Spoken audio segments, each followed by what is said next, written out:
بلا شبہ اگر زندگی کا قدرتی اسباب سے وجود میں آنا ناممکن ہے تو پھر یہ تسلیم کرنا پڑے گا کہ زندگی کو مافوق الفطرت طریقے سے تخلیق کیا گیا۔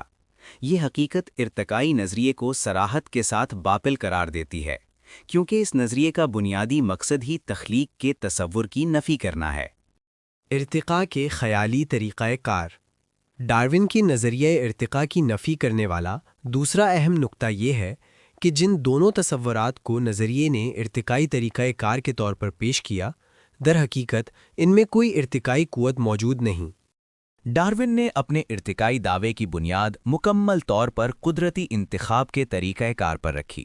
اس طریقہ کار کو اس نے جو اہمیت دی وہ اس کی کتاب کے نام سے ہی ظاہر ہوتی ہے، The Origin of Species by Means of Natural Selection۔ قدرتی انتخاب کے مطابق وہ جاندار جو زیادہ طاقتور ہوں اور اپنے ماحول کے قدرتی حالات کے زیادہ موزوں ہوں، زندگی کی جدوجہد میں باقی رہتے ہیں۔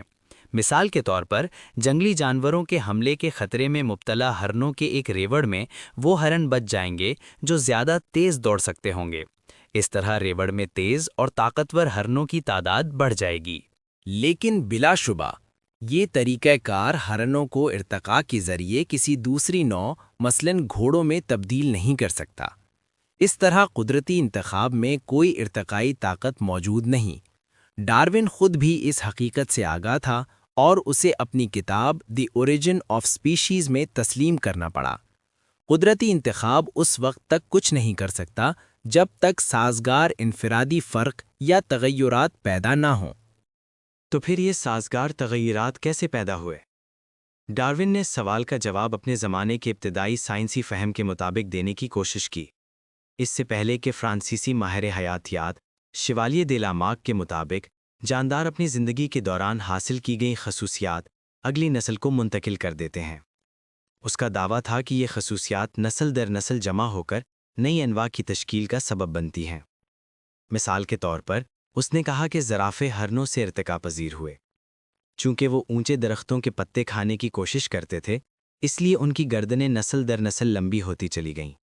ڈارون نے بھی اسی طرح کی مثالیں دیں۔ اپنی کتاب The Origin of Species میں اس نے کہا کہ کچھ ریچھ جو خوراک کی تلاش میں پانی میں داخل ہوئے، وقت کے ساتھ ساتھ ویل میں تبدیل ہو گئے۔ تاہم گریگر مینڈل 1822 سے 84 کی دریافت کردہ وراثت کے قوانین، جن کی 20ویں صدی میں جنیات کے علم نے تصدیق کی، نے اس تصور کو مکمل طور پر منہدم کر دیا کہ حاصل کی گئی خصوصیات اگلی نسلوں میں منتقل ہوتی ہیں۔ اس طرح قدرتی انتخاب ایک ارتقائی طریقہ کار کے طور پر اپنی حیثیت کھو بیٹھا۔ نیو ڈارونزم اور تغیرات، میوٹیشنز۔ اس مسئلے کا حل تلاش کرنے کے لیے ڈارون کے پیروکاروں نے 1930 کی دہائی کے آخر میں جدید ترکیبی نظریہ پیش کیا، جسے عام طور پر نیو ڈارونزم کہا جاتا ہے۔ نیو ڈارونزم نے قدرتی انتخاب کے ساتھ ساتھ میوٹیشنز کو بھی سازگار تغیرات کی وجہ قرار دیا۔ میوٹیشنز جانداروں کے جینز میں بیرونی عوامل جیسے شعاع ریزی یا نقل میں غلطیوں کے باعث پیدا ہونے والی بگاڑ ہیں۔ آج دنیا میں ارتقاء کی نمائندگی کرنے والا ماڈل نیو ڈارونزم ہی ہے۔ یہ نظریہ دعویٰ کرتا ہے کہ لاکھوں جاندار اس عمل کے نتیجے میں وجود میں آئے جس میں ان کے پیچیدہ اعضاء جیسے کان، آنکھیں، پھیپھڑے اور پر میوٹیشنز یعنی جینیاتی بگاڑ کا شکار۔ لیکن ایک صریح سائنسی حقیقت ہے جو اس نظریے کو مکمل طور پر کمزور کر دیتی ہے۔ میوٹیشنز جانداروں کی ترقی کا سبب نہیں بنتی، بلکہ وہ ہمیشہ نقصان دہ ہوتی ہیں۔ اس کی وجہ نہایت سادہ ہے۔ ڈی این اے کی ساخت انتہائی پیچیدہ ہے اور بے ترتیب اثرات اسے صرف نقصان ہی پہنچا سکتے ہیں۔ امریکی جینیاتی ماہر بی جی رنگناتھن اس کی وضاحت یوں کرتا ہے۔ اولاً حقیقی میوٹیشنز فطرت میں بہت نایاب ہیں۔ ثانیاً زیادہ تر میوٹیشنز نقصان دہ ہوتی ہیں کیونکہ یہ جینز کی ساخت میں منظم تبدیلی کے بجائے بے ترتیب تبدیلیاں ہوتی ہیں۔ کسی بھی نہایت منظم نظام میں بے ترتیب تبدیلی بہتری کے بجائے بگاڑ کا سبب بنتی ہے۔ مثال کے طور پر اگر زلزلہ کسی نہایت منظم عمارت کو ہلا دے تو اس کے ڈھانچے میں بے ترتیب تبدیلی آئے گی جو غالباً بہتری نہیں ہوگی۔ یہ بات حیران کن نہیں کہ اب تک کوئی ایسی مفید میوٹیشن سامنے نہیں آئی جو جینیاتی کوڈ کو بہتر بناتی ہو۔ تمام میوٹیشنز نقصان دہ ثابت ہوئی ہیں۔ یہ بات واضح ہو گئی کہ جس میوٹیشن کو ارتقائی طریقہ کار کے طور پر پیش کیا جاتا ہے وہ دراصل ایک جینیاتی عمل ہے جو جانداروں کو نقصان پہنچاتا اور انہیں معذور کر دیتا ہے۔ انسانوں میں میوٹیشن کا سب سے عام نتیجہ کینسر ہے۔ یقیناً ایک تباہ کن عمل کسی صورت ارتقائی طریقہ کار نہیں ہو سکتا۔ دوسری طرف قدرتی انتخاب اپنے طور پر کچھ نہیں کر سکتا، جیسا کہ خود ڈارون نے بھی تسلیم کیا۔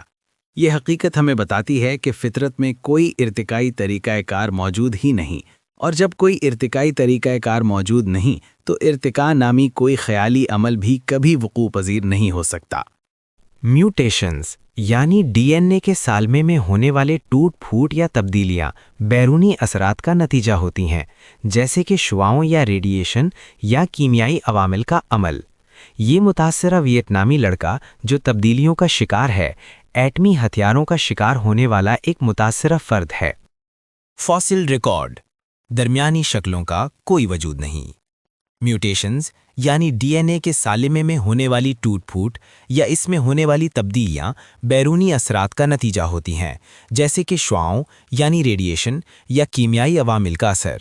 یہ تغیر یافتہ ویتنامی لڑکا ایٹمی ہتھیاروں کا شکار ہونے والا ایک متاثرہ فرد ہے۔ نظریہ ارتقاء کی جانب سے پیش کردہ منظرنامے کے وقوع پذیر نہ ہونے کی سب سے واضح دلیل فاسل ریکارڈ ہے۔ اس نظریے کے مطابق ہر زندہ نو کسی سابقہ نو سے وجود میں آئی ہے۔ ایک پہلے سے موجود نو وقت کے ساتھ کسی دوسری نو میں تبدیل ہو گئی اور تمام انواع اسی طریقے سے وجود میں آئیں۔ دوسرے الفاظ میں یہ تبدیلی لاکھوں سال کے دوران بتدریج وقوع پذیر ہوتی رہی۔ اگر واقعی ایسا ہوا ہوتا تو اس طویل دور تبدیلی کے دوران بے شمار درمیانی انواع کا وجود ہونا چاہیے تھا اور وہ زندہ بھی رہی ہوتیں۔ مثال کے طور پر ماضی میں کچھ ایسی آدھی مچھلی، آدھے رینگنے والے جانور یعنی ہاف فش، ہاف ریپٹائلز موجود ہونے چاہیے تھے، جن میں مچھلی کی خصوصیات کے ساتھ ساتھ کچھ رینگنے والے جانوروں کی خصوصیات بھی آ گئی ہوتیں۔ یا پھر کچھ ایسے رینگنے والے پرندے ہونے چاہیے تھے جن میں اپنی رینگنے والی خصوصیات کے علاوہ کچھ پرندوں کی خصوصیات بھی پیدا ہو چکی ہوتیں۔ چونکہ یہ مخلوقات ایک عبوری مرحلے میں ہوتیں، اس لیے وہ معذور، ناقص اور اپاہج جاندار ہوتیں۔ ارتقائی نظریے کے حامی ان خیالی مخلوقات کو، جن کے بارے میں وہ سمجھتے ہیں کہ وہ ماضی میں موجود تھیں، عبوری شکلیں، ٹرانزیشنل فارمز کہتے ہیں۔ اگر ایسی مخلوقات واقعی کبھی موجود رہی ہوتیں تو تعداد اور اقسام کے لحاظ سے ان کی تعداد لاکھوں بلکہ اربوں میں ہونی چاہیے تھی۔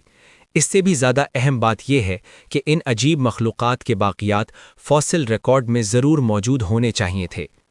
کتاب دی اوریجن آف سپیشیز میں ڈارون نے وضاحت کی، اگر میرا نظریہ درست ہے تو بے شمار درمیانی اقسام ضرور موجود رہی ہوں گی جو ایک ہی گروہ کی تمام انواع کو نہایت قریب سے آپس میں جوڑتی ہوں گی، لہٰذا ان کے سابقہ وجود کے شواہد صرف فاسل باقیات میں ہی مل سکتے ہیں۔ 30 ناظرین کرام، آج ہم نے ارتقائی نظریے کے ایک نہایت بنیادی دعوے پر غور کیا، یعنی ان سو کالڈ عبوری شکلوں پر جنہیں نظریے کے حامی ماضی میں موجود مخلوقات قرار دیتے ہیں۔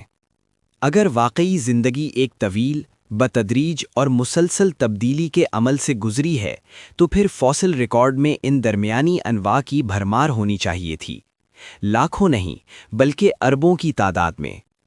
خود ڈارون نے اعتراف کیا کہ اگر اس کا نظریہ درست ہے تو ان درمیانی اقسام کے شواہد لازماً فاسلز میں ملنے چاہیے تھے، مگر جب ہم زمین کی تہوں، عجائب گھروں اور فاسل ریکارڈ کا غیر جانبداری سے جائزہ لیتے ہیں تو وہاں ہمیں تسلسل کے بجائے خلا نظر آتا ہے، تدریج کے بجائے اچانک ظہور دکھائی دیتا ہے۔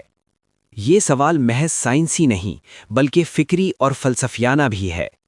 کیا ہم مفروضوں کو حقیقت پر ترجیح دے رہے ہیں یا واقعی شواہد ہمیں وہی کہانی سنا رہے ہیں جو ہمیں بتائی جا رہی ہے؟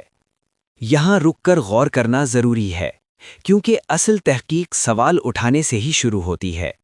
اگر آپ اس موضوع کو مزید گہرائی سے سمجھنا چاہتے ہیں اگر آپ جاننا چاہتے ہیں کہ جدید سائنسی دریافتیں، فوسل شواہد اور فکری تجزیے ہمیں آخر کس سمت لے جا رہے ہیں، تو میری اگلی ویڈیو ضرور دیکھیں، جس میں ہم اس سلسلے کو مزید آگے بڑھائیں گے، مزید سوالات اٹھائیں گے اور مزید حقائق کا سامنا کریں گے۔